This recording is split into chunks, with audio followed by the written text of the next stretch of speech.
Жер сілкінісі кезіндегі іс-әрекеттер. Үлкен жер сілкінісі кезінде ғимарат ішінде, егер сіз алғашқы 15-20 секунд ішінде ғимараттан шығылатыныңызға сенімді болған жағдайда ғана шығыңыз. Ғимараттан жүгіріп шыққаннан кейін бірден ашық алаңқайға барыңыз.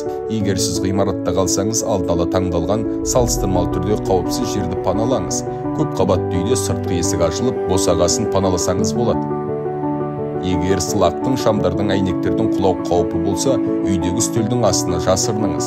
Кез келген ғимаратта терезелерден алыс, ғимараттың ішкі берік қабырғаларына жақын болыңыз. Көшеде, ғимараттардан, электр желілерінен алыс әрі қашық жерге барыңыз. Ғимараттарды бойлай жүгірмеңіз. Қандай жағдай болмасын, қираған ғимарат үйінділеріне жақындамаңыз.